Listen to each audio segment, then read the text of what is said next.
Hello, everybody. This is Bart Sharp, and you are on Becoming Quantum Conscious on United Public Radio Network and UFO Paranormal Radio Network out of the beautiful city of New Orleans, Louisiana, 107.7 and 105.3. Also on Roku, X, YouTube, Facebook, and other internet platforms around the world, and also on the uprntalkradio.com site.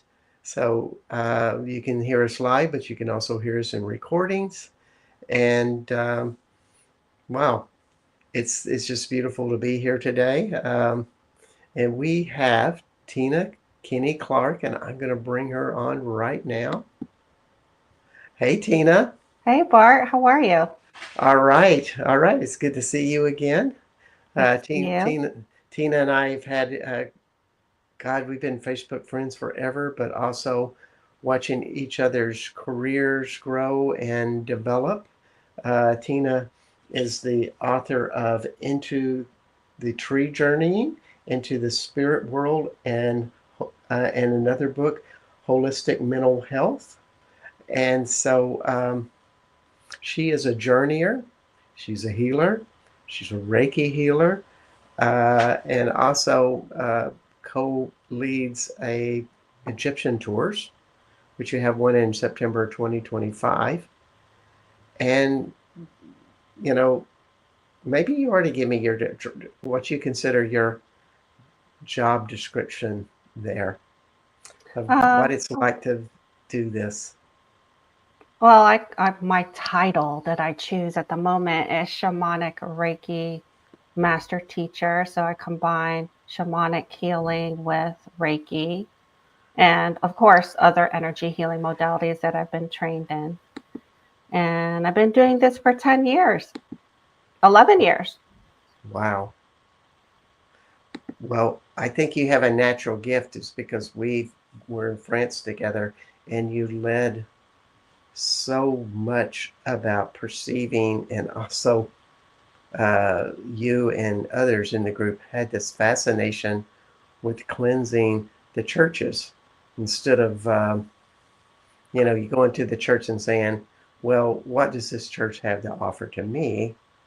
It's more like, oh, we feel the energy, we see these things in the church, and we also see that it could be more, and so let's get to work, girls. And off you would go, you know doing service work as well as receiving work at the same time. So Yeah, and the beautiful thing about it is that you gave us as much time as we needed at each location. So it was wonderful to take our time and feel the energy of the place, understand the energy of that place, and then decide together whether if we needed to do anything there to help the energy in that sacred location.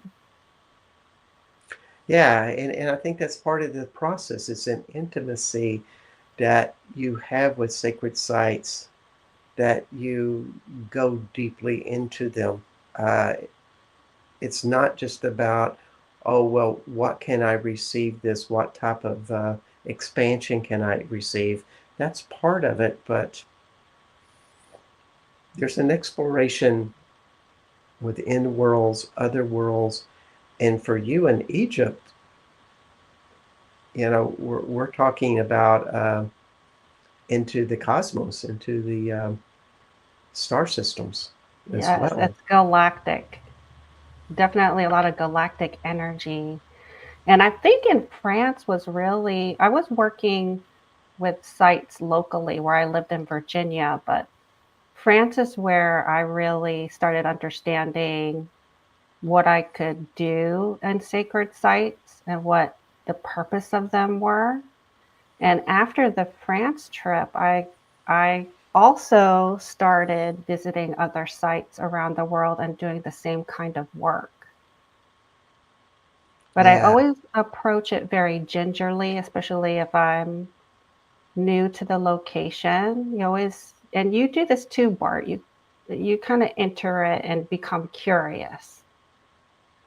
And then you just kind of take some time to walk around, sit down, feel the energy, and then I connect with the guardian spirit of the place. And then you can start asking questions like, Your voice is a little garbled. okay, Can you speak maybe a little louder, yep, yep. or it's a kind of a funky interconnect connection, which will happen sooner. Ah, Can you hear me better now? oh yeah. Mm. I'll be one of those like social media videos where they're always holding up the microphone to their mouth. Well, it's working. You're really clear and crisp. Okay. Uh, Yeah, yeah. So it, maybe did these skills come like naturally to you? I mean, where did you begin this journey?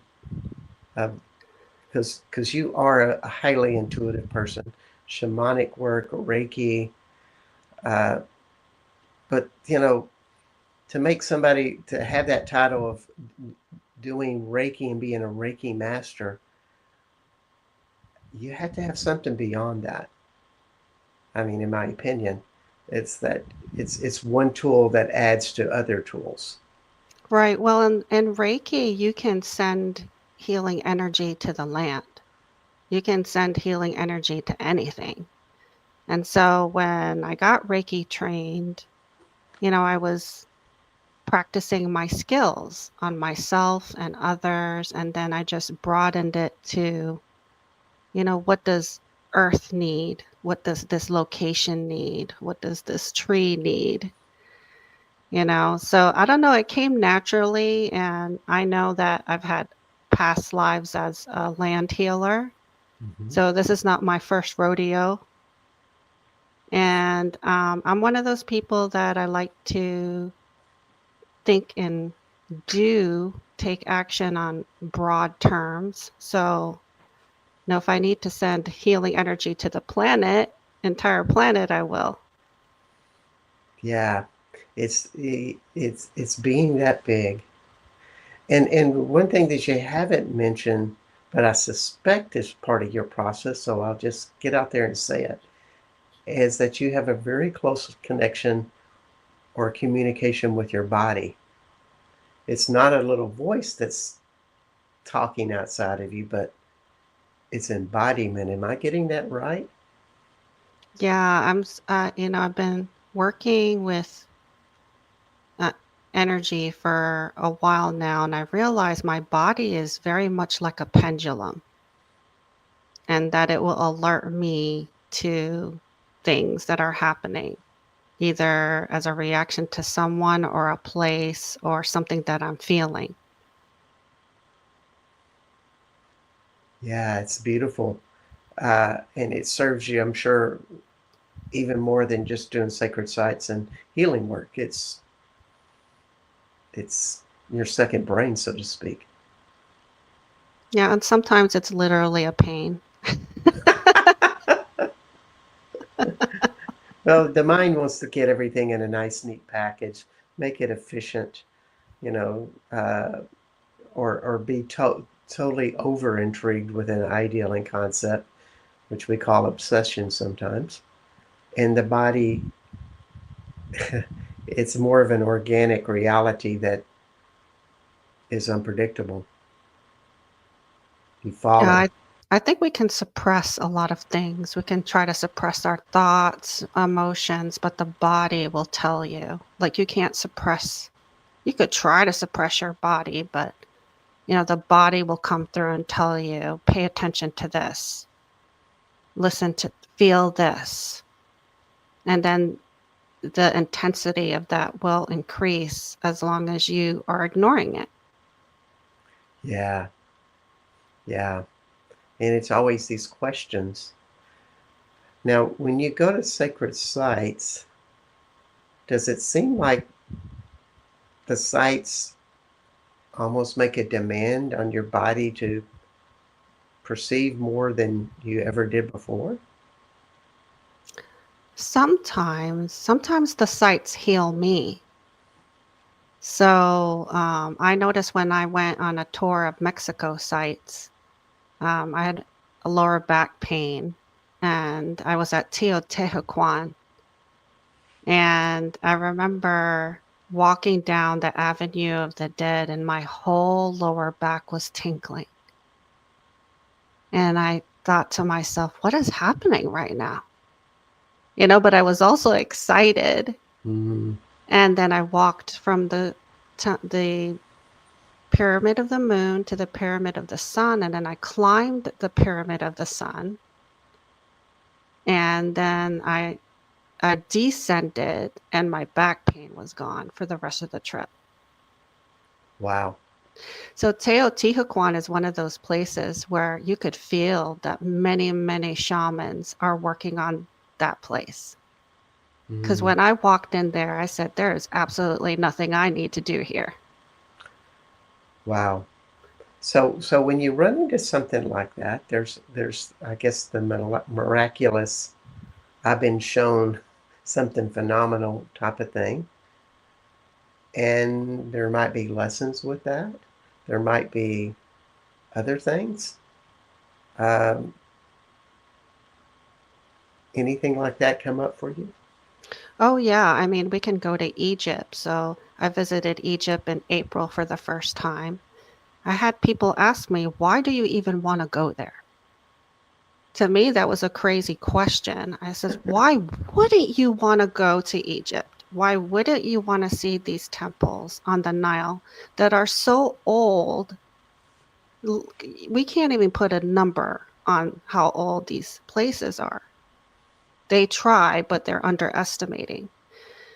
And so I don't know. As a kid, I looked at those pyramids in the pictures and I said, I want to go there. And Yeah. then when I started my shamanic journeying, a lot of times I did go to Egypt in my journeys. And Isis is one of my guides, and she's been with me for 11 years now. And I know I've had many lives as a priest or a priestess in Egypt. And so it was time to go. And I was feeling the pressure, Bart. I don't know if you feel like pressure from spirit when they want you to do something. I feel it. I ask questions, and something expands in me so big, and then the obsession sets in where I Mm. can't get it out of my mind. It just felt like a pressure. And I was still, I do shamanic journeys pretty regularly, and Sekhmet's showing up, and Isis is showing up, and I'm feeling okay, okay, I'm gonna go. So I really felt like I had to go as soon as possible last year. Mm.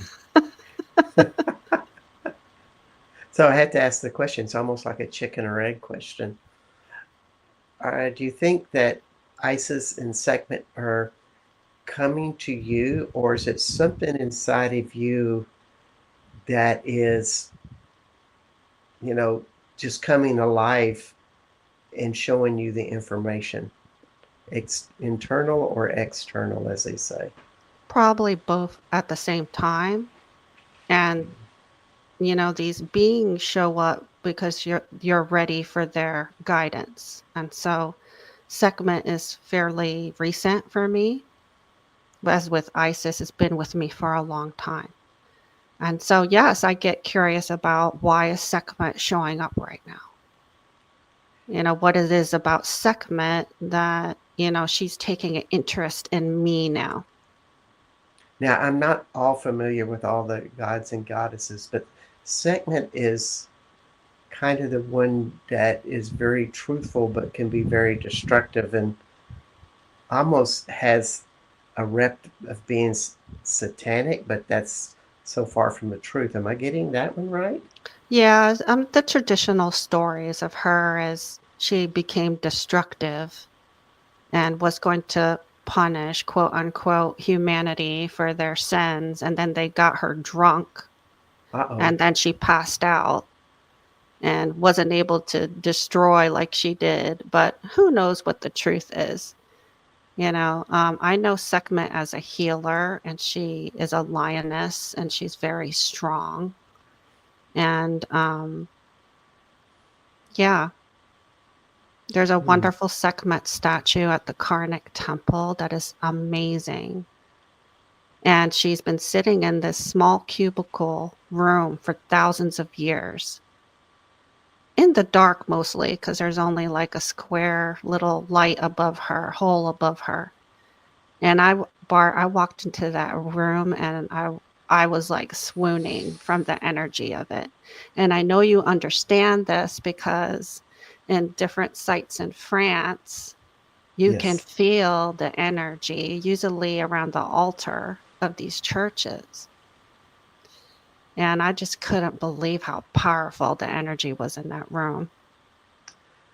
And so much about France is ley lines connected to sources within the earth. There is energy sometimes from the heavens, but mostly it's in a connection with a cosmic world within the earth, and the cosmos comes up through the earth. There's a few sites that have a different application, but there's been two things I've read about Egypt with these sites, and I'm not saying they're not connected to the earth, but one of them is that the statues themselves are still alive with God and Goddess, and B, that you are getting a streamline from places like Sirius and Sirius B, that there's a direct connection to the cosmos, to the star systems. Any thoughts on what you think about that? Most definitely. I mean, I spent 2 hours in the Great Pyramid going into the chambers and spending time in there. And there is the King's Chamber, which is that upper chamber. And I was with a small group of women, and who are all very spiritual in their own right and connected. And we asked our tour guides and the security guards, shut off all the lights. We want to sing and chant in the King's Chamber. Which is illegal, by the way, but that's another Is it? story. That's what I've been told. A lot of people have done it. Yeah, but it's like if your tour guide or they of course pay for that privilege. Yeah. Oh, we paid. We This paid is a lot of money to get in there. this is why you have to have a tour guide that knows the guards and has relationships with them, because they get you into the better places, Mhm. and then you're an activator of the energies Right. as And well. So I'm it's interrupting who you with your story. it's who you know in Egypt. So if you know someone who's connected, that's the only way you will be able to book something like that. So Mm, luckily, one of the women in my group had been to Egypt 5 times. So wow. she had a lot of connections. But back to the galactic, I spent, we were able to lay down in the sarcophagus, that open sarcophagus, and in the dark. And Mm. Bart, I went straight to the void. It was amazing. Is this the sarcophagus that kind of fits people's bodies? I've heard about this, or is it something else? Yeah, Uh, it's an open lidded, they would call it a sarcophagus because they don't have a better word for it. But it's a large granite box, open box that you can lay in the king's chamber. oh my God. Tell me about the void. I mean, we all have our definitions of that word. What was your So experience? to me, the void is where creator is, but there's nothing there. It's just creator energy and a darkness. But the darkness feels like a womb, like a safe place to be. And so when I was in that sarcophagus, all the walls disappeared and fell away. And I think the Great Pyramid's directly connected to Orion and Sirius. Oh, wow. So they have these little tunnels that are one's pointing directly to Sirius and the other to Orion. And that's because Osiris is from um, Orion. Orion and Isis is from Sirius. Wow, I didn't know that. A mixed marriage. Hmm. And I don't believe they were brother and sister. No, that would not be any fun at all. That's just a story. So these temples, they were on the in Egypt were built obviously like the churches and the pagan sites before that because they were sacred sites, sacred areas. These are on the ley lines. And so I believe in the past, initiates would spend time at each of these temples and they would spend months and years there. And, you start in Aswan in the southern part of Egypt where the root chakra is, and you work your way up the Nile through all the 7 chakras till you get to Saqqara up in the north. So when I visited in April, here I am spending hours at each temple, not days, not months like the initiates of the past. Yes. But I did have a huge root chakra release at the very beginning of our trip. So what happened is um, my roommate and I were not getting along in the beginning of the trip. And she said something that triggered me. And I always view triggers as opportunities to heal something. There's a reason why I get triggered. And I don't get triggered often, Bart. It's very rare. So I was exploring this and I was mad at her, of course, which she really was the teacher and the messenger. That's it. And we went to the unfinished obelisk. So this area is where they have a huge obelisk in the ground that they started carving, but they never finished. So they say because it got cracked. And so they just left it there in the quarry. And I had my little meltdown and I was mad at her and she was trying to talk to me. So I left the group and I went to the exit area of the unfinished obelisk place where all the Mhm. vendors are. So then all the vendors are trying to sell me stuff and I'm crying. I'm like, that was not a good time. And then one of the women in my group came to me and she said, Tina, I want to let you know that she was the leader of our group. She said, I've been here so many times and I thought that there were so many emotions that I had healed, but they're coming up for me right now. And when she said that, I could just feel everything calm down because she said that, because I felt like, oh, I'm not alone, Mm. right? And then my roommate came and hugged me, and I started just feeling just all this energy leaving me, that I was holding on to. And this would be something of a primitive emotion like anger or shame or Right. fear, something of that nature. I think victimhood. Mm.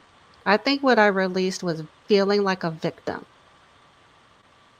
And then, my wonderful little tour guide, he just stood next to me and handed me a tissue and said nothing. So everybody was so wonderful, and I felt all this victimhood leave me. And then they have this little, I forget what they call it, but um, it's like a bicycle with a roof on it. It's like a Okay. taxi. Right, right. So this little taxi pulls up, and guess what it says on the front? They name it sometimes. It says Jesus. And then one of the women in our group said, look, Jesus just showed up and told us to get our acts together. And we Mm. had all a really good laugh about that. Mm. Yeah, it sounds like this isn't about just sucking it up, and going, well, let's repress this deep emotion, but something released, and then you have a choice whether you want to create something new or go back to your old behavior that's familiar, because it sounds like this is like past life upon past life type of thing.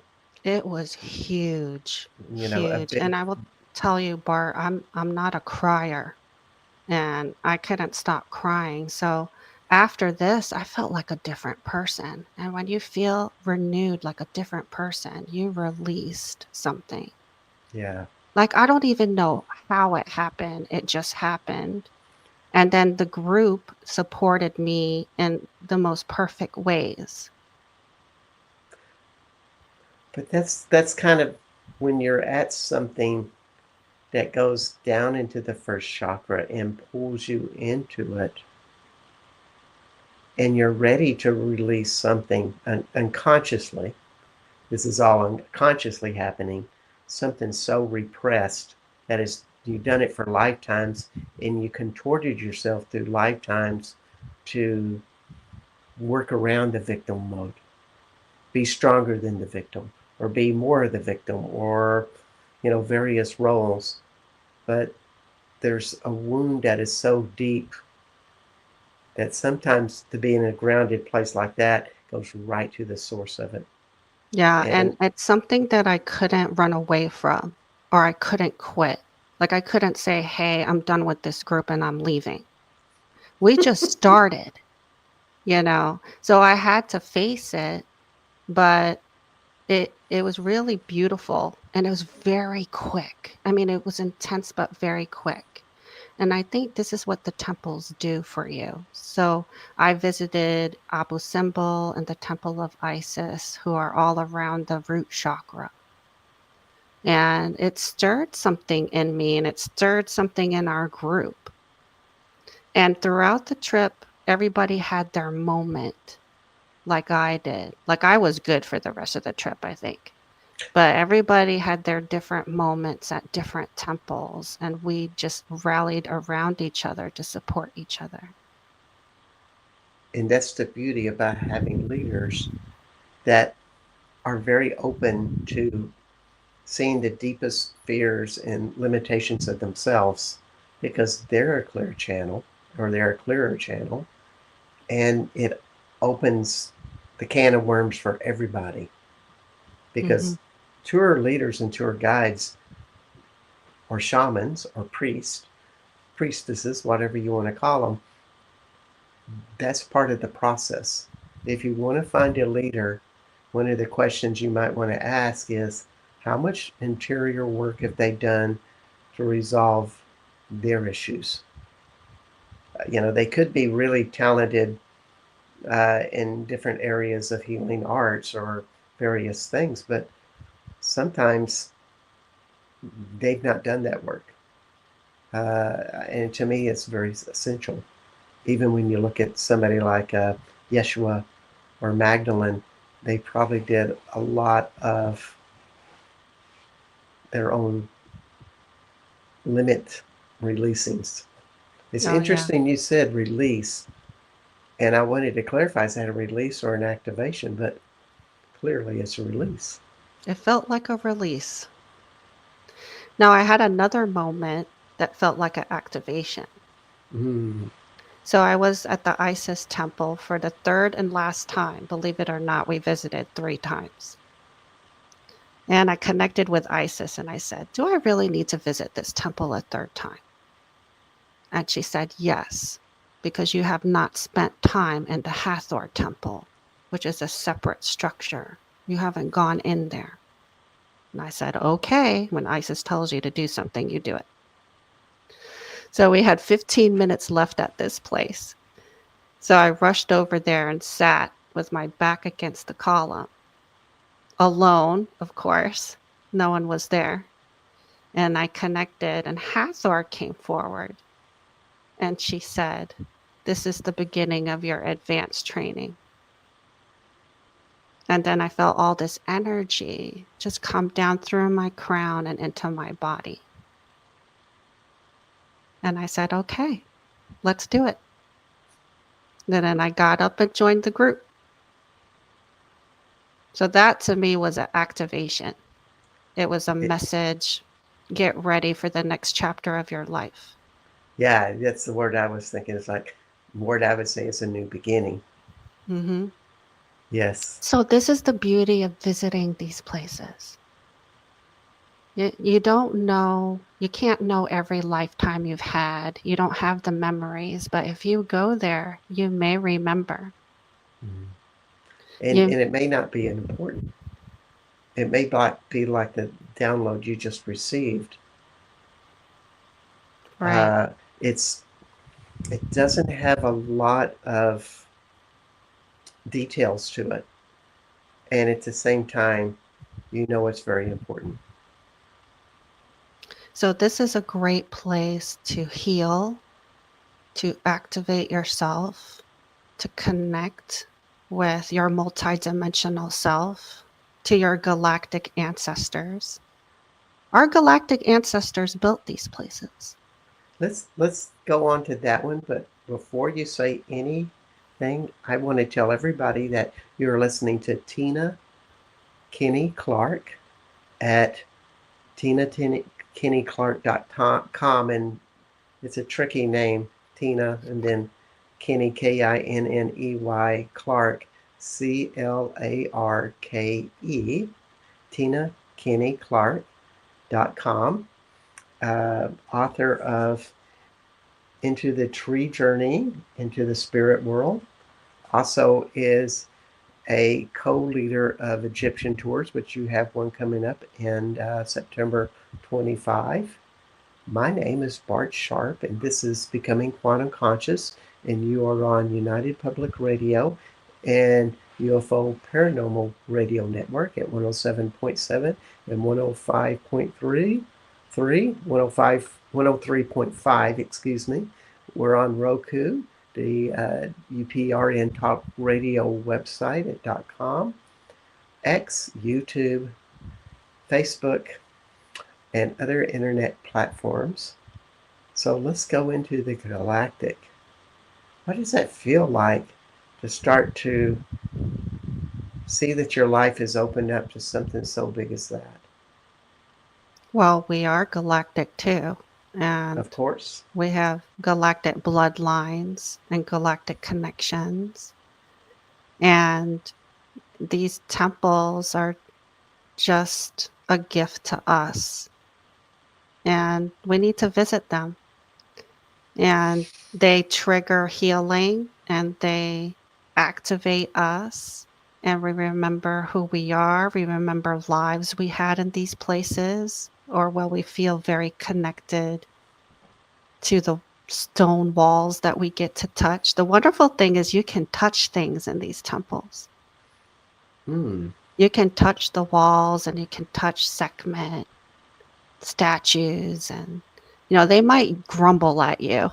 The guards may grumble, but in fact, I'll tell you, Bar, recently Isis told me the next time I go to the temple, she said, "You go and do what you need to do in there." Hmm. And I said, "Well, what if the guards start questioning me?" He said, "You tell them that you are a priestess of Isis and this is your area, and to leave you alone." Doesn't that sound like Isis? Well, from what I understand, a lot of people are seeing the people who have been there before come back, and they're always saying, "Welcome back."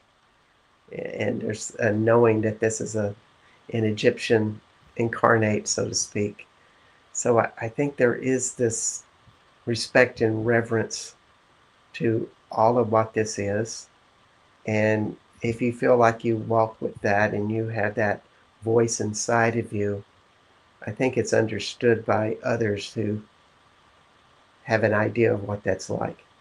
I think if you have pure intentions and you want to do ceremony, um, the environment organizes themselves around you to make that happen. Mm, yeah. Like in the Hathor temple when no one was in there when I was in there.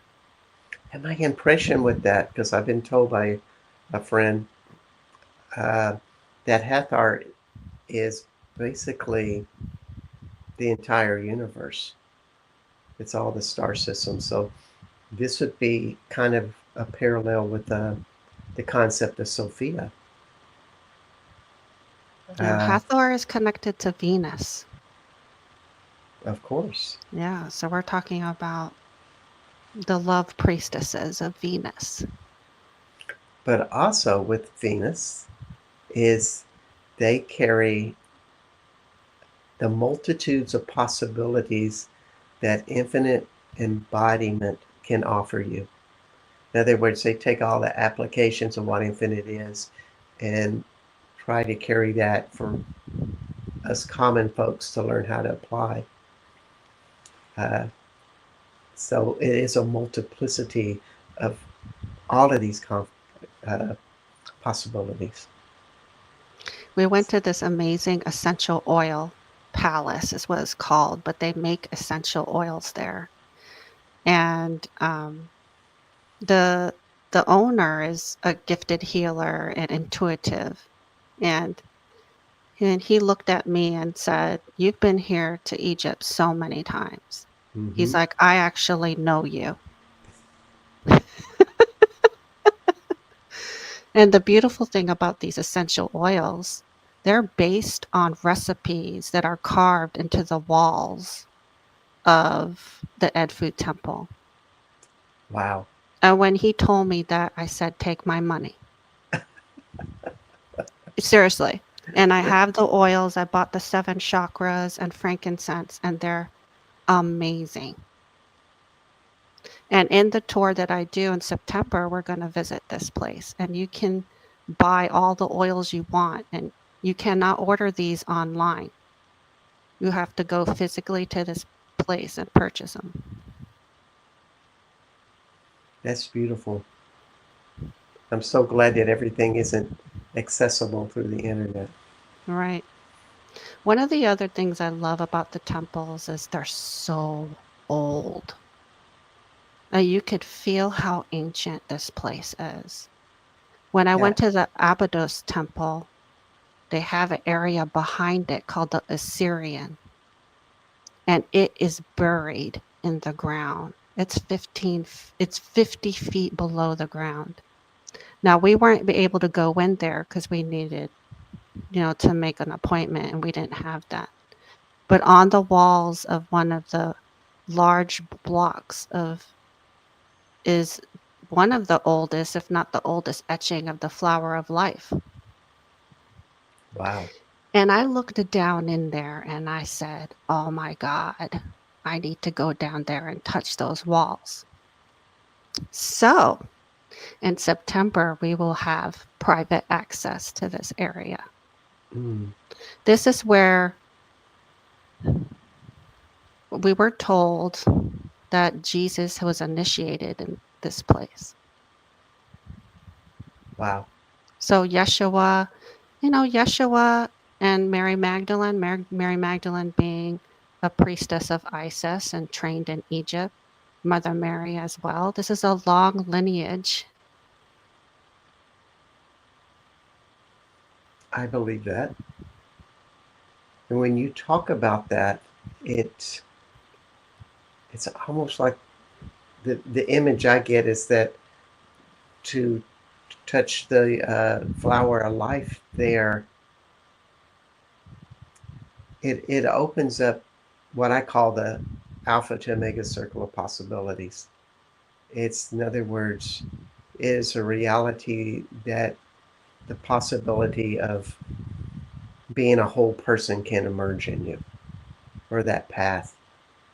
It's probably a pretty fearless path because to be a whole person means you have to confront everything that's not whole in you, but something may get activated to drive you to be that kind of person and help you make it possible.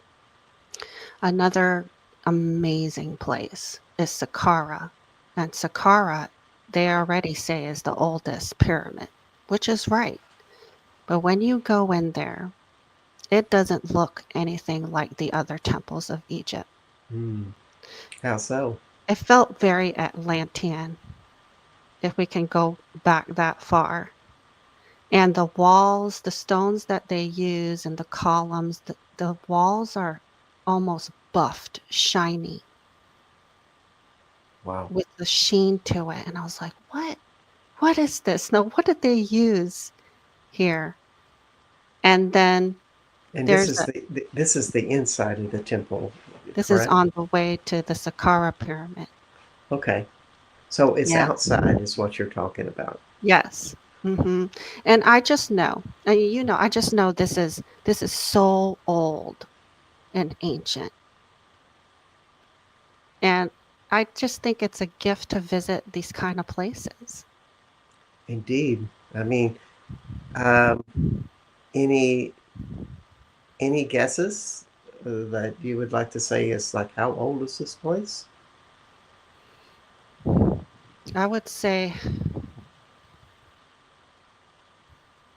I would say tens of thousands of years old, maybe 20,000 years old. Hmm. But it looks different. It feels different than the other temples. And those temples are old already. Yeah, yeah, yeah. So I to think me, that's exciting. I love history and I love ancient civilizations and I love the mystery of it. And you're not going to get conventional answers from historians and archaeologists on what these places are. no, You have to go in there and feel what they are. they are, and we they're saying maybe 15,000 years, but you know, it keeps getting older and older. Yeah. Even in America, they found footprints in White Sands National Park that are like 12,000 years old, 15,000 years old. Yes. Yeah. Well, they found teeth in Touchon, France, which is very close to where I live in southwest France, 300,000 years old. This has been pretty recent, within about 3 years. Wow. Uh, so it's really starting to open that idea that we may have had a few cultures come and go before we got to our culture, which is the Atlantean Egyptian sequence And the proof is all around us. all And if you around us. don't believe it, go visit and see for yourself. Yeah, but I think from what I'm gathering, because I love reading and hearing other people tell stories, and the impression I get is that when they built these things, it was encoded with beings from other worlds. It's connected to star systems, other galaxies.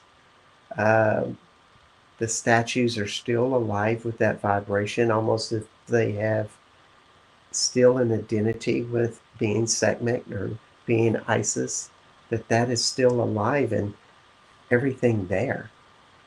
Yeah, we know that stones are recorders and crystals hold records.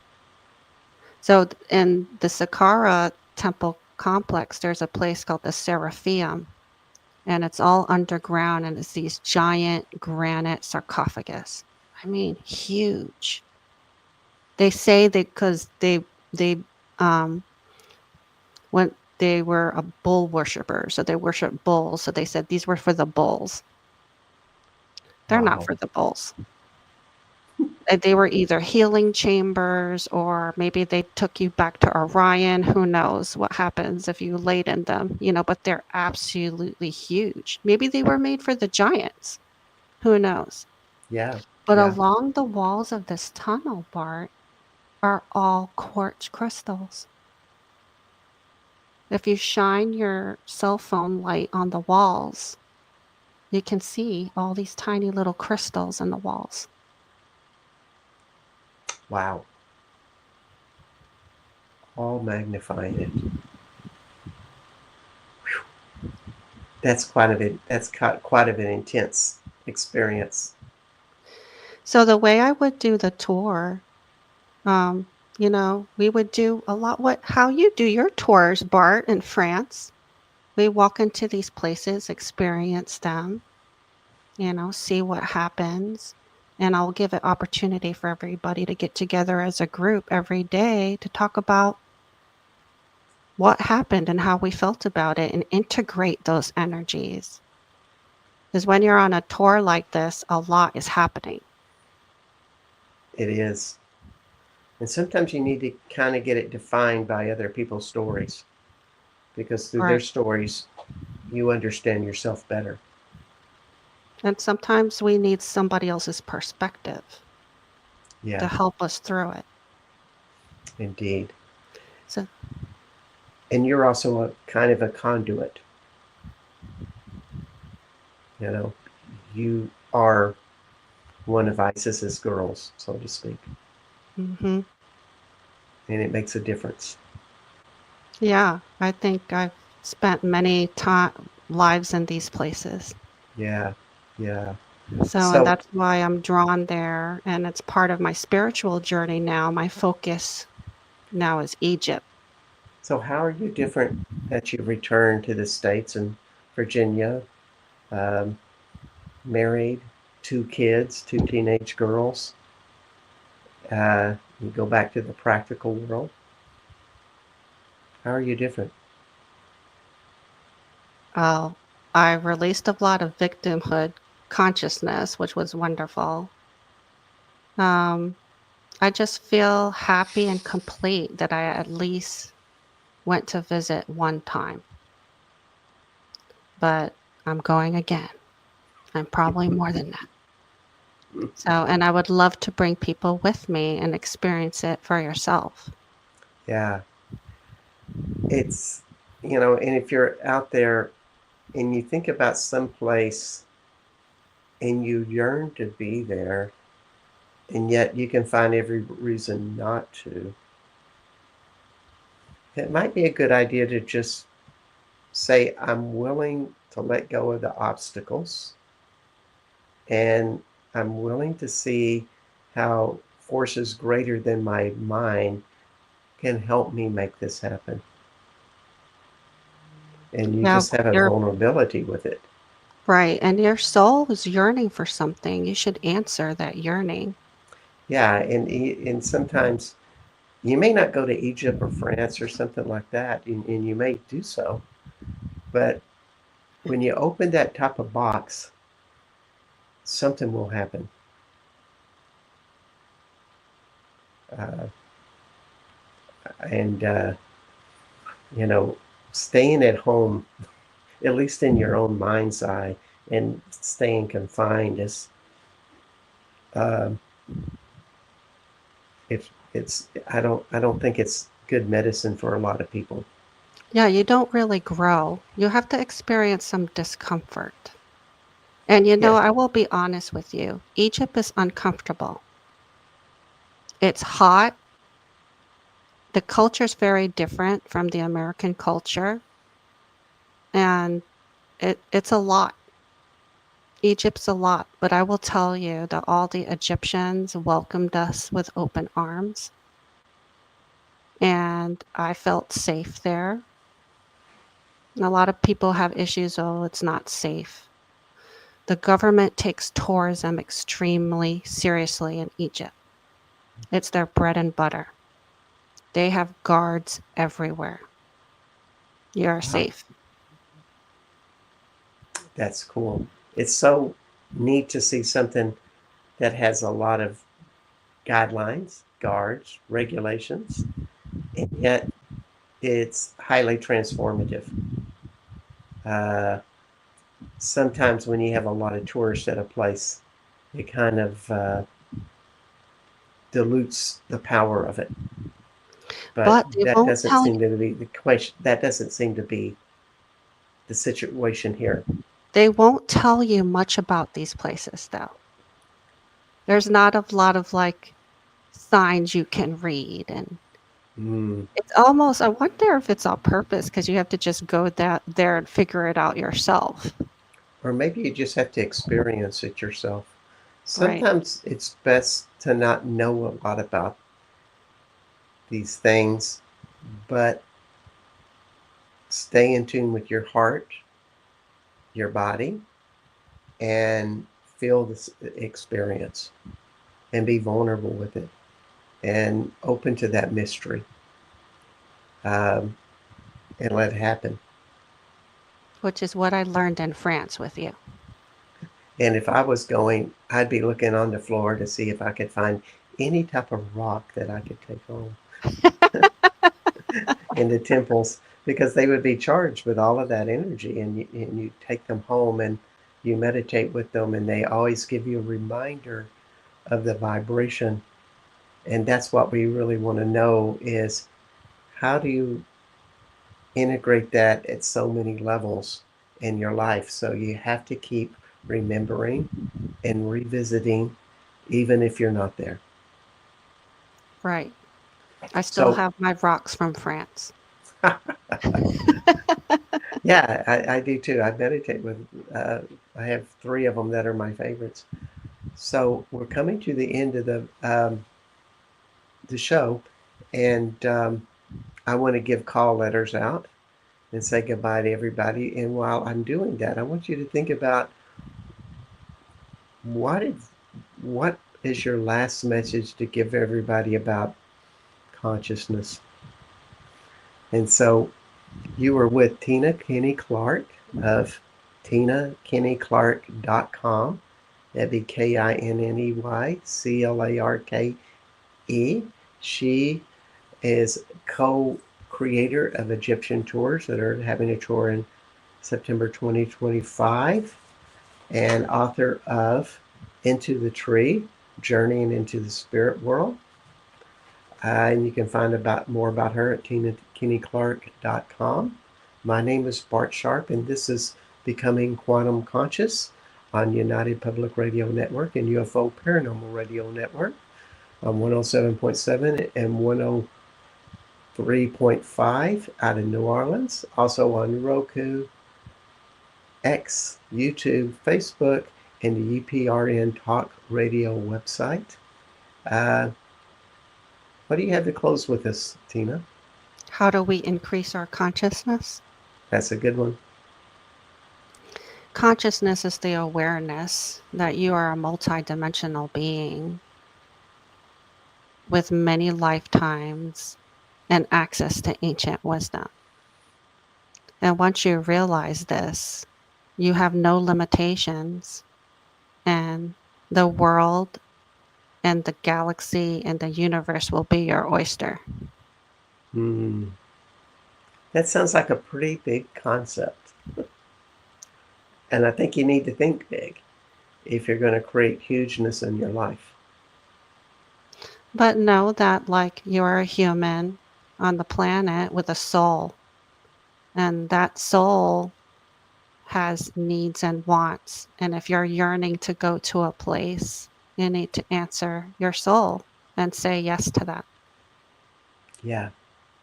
Wherever that is, throw out your television,